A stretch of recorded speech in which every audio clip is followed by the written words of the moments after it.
സൗദിയിൽ പുതിയ ഹിജ്റ വർഷം പിറന്ന ഇന്ന് കഅബയെ പുതിയ കിസ്വ അണിയിച്ചു. പട്ടും സ്വർണവും ഉപയോഗിച്ച് ഒരു വർഷമെടുത്ത് നിർമ്മിച്ച കിസ്വയാണ് കഅബയ്ക്ക് മൂടുപടമായി അണിയിച്ചത്.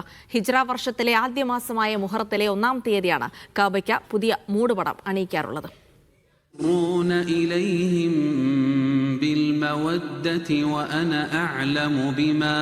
ഇന്ന് മുഹറം 1 ഹിജ്റ കലണ്ടർ പ്രകാരമുള്ള പുതുവർഷപ്പിറ കണ്ടതോടെയായിരുന്നു കഅബയുടെ ചടങ്ങുകൾക്ക് തുടക്കമായത്. ഒരു വർഷം കൊണ്ട് നിർമ്മാണം പൂർത്തിയാക്കിയ കഅബയുടെ മൂടുപടം പ്രത്യേക വാഹനത്തിൽ ഹറമിലെത്തിച്ചു. അവിടെ ഹജ്ജ് ഉംറ മന്ത്രി തൗഫീഖ് അൽ റബിയയും ഇരു ഹറം കാര്യാലയ ഉദ്യോഗസ്ഥരും ചേർന്ന് അത് ഏറ്റുവാങ്ങി കഅബയുടെ മുറ്റത്തെത്തിച്ചു.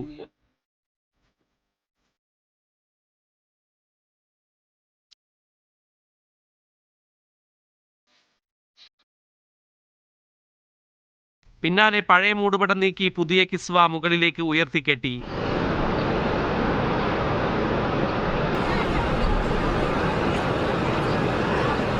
നാലു കഷ്ണം തുണിയും ഒരു വാതിൽ കർട്ടനും ഉൾക്കൊള്ളുന്നതാണ് കഅബയുടെ കിസ്വ.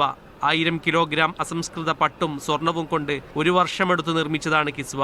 60 കോടിയോളമാണ് ചെലവ്. ഇത് കഅബയുടെ മുകളിലേക്ക് ചേർത്തുകെട്ടി. നൂറുകണക്കിന് സുരക്ഷാ ഉദ്യോഗസ്ഥർ കഅബയെ വളഞ്ഞ് സംരക്ഷണമൊരുക്കിയാണ് ഇത് പൂർത്തിയാക്കിയത്. ആയിരക്കണക്കിന് വിശ്വാസികൾ ഇത് നേരിട്ട് കാണാനെത്തിയിരുന്നു. പ്രവാചകന് മുന്നേ തന്നെ കഅബയെ മൂടുപടമണിയിക്കുന്ന പതിവുണ്ടായിരുന്നു. അത് പ്രവാചകനും പിന്തുടർന്നു. അതിന്റെ പിന്തുടർച്ചയാണ് ഈ കർമ്മം. Sabith Saleem, media 1, Mecca.